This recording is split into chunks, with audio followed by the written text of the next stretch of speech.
पिछली वीडियो में हमने देखा सोच से परे। अभी हम बात कर रहे हैं समझ से बाहर। थंबनेल में आपने देख ही लिया होगा।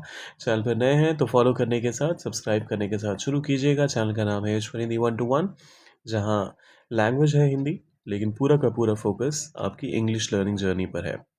तो इन सारे स्टेटमेंट्स, ये फिर से बेहद आसान स्ट्रक्चर है। आप सबसे पहले सब्जेक्ट लेते हैं, तो इन सारे स्टेटमेंट्स में सबसे पहले सब्जेक्ट आइडेंटिफाई करते हैं, उसकी हरकत, हिज बिहेवियर। अच्छा, ये भी ध्यान दीजिएगा, बिहेवी, VIOR अगर आप कहते हैं तो ये अमेरिकन इंग्लिश हो गया, VIOUR कहते हैं तो ये ब्रिटिश इंग्लिश हो गया। बाकी हैं दोनों करेक्ट। या फैसला, दिस, डिसीजन। उसकी सोच, हिज थिंकिंग।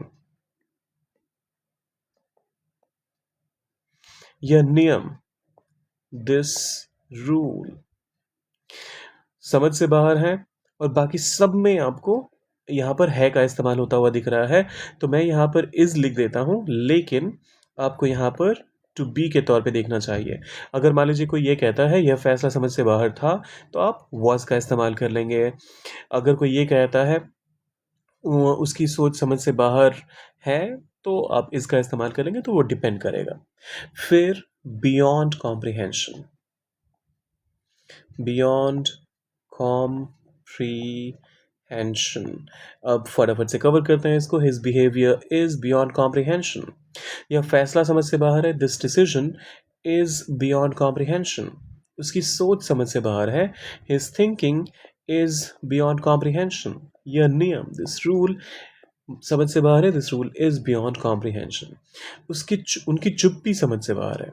अब इसका ट्रांसलेशन आपने डालना है कमेंट सेक्शन में, और जाने से पहले लाइक, शेयर और सब्सक्राइब करके जाना है। कमेंट में लिखिए मोर ऐसे और वीडियोस के लिए। मिलते हैं जल्दी।